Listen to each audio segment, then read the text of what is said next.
기초과학연구원 IBS는 노벨상 수상자를 배출하자며 지난 2011년 설립된 우리나라의 유일한 기초과학 전문 연구기관입니다.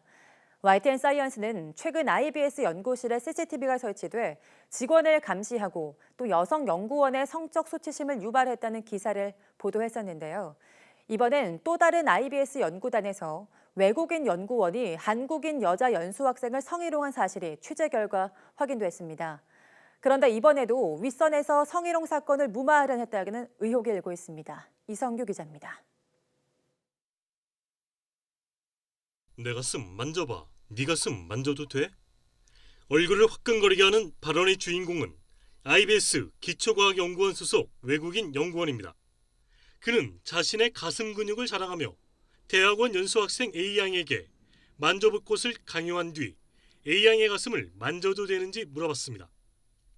또 A양이 결제를 요청하자 이번엔 갑자기 움직이지 마 노예야 라고 소리치며 서류를 등에 대고 서명했습니다.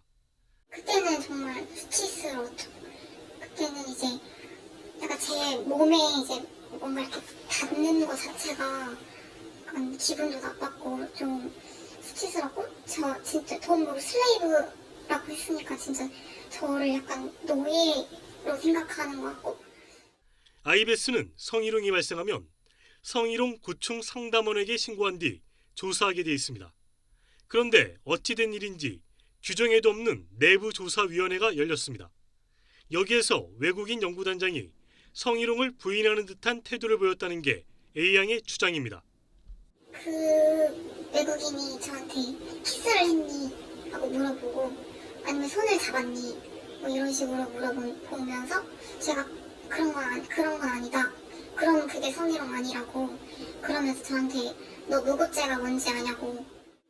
지도교수격인 외국인 그룹 리더도 성희롱으로 볼 수 없다며 A양을 몰아붙였습니다.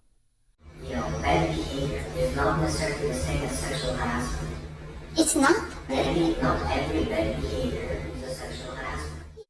그러나 IBS 조사 결과 성희롱이 인정됐고 가해자에게는 3개월 감봉 처분이 내려졌습니다.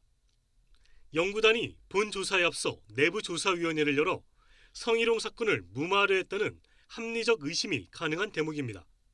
성희롱 사건에 관한 조사는 신중에 신중을 기해야 합니다. 혹시라도 조사 과정에 문제가 있다면 당사자에 대한 2차 가해는 물론이거니와 또 다른 피해자들이 고발을 봉쇄하는 것이 되죠. 철저하게 따져보겠습니다.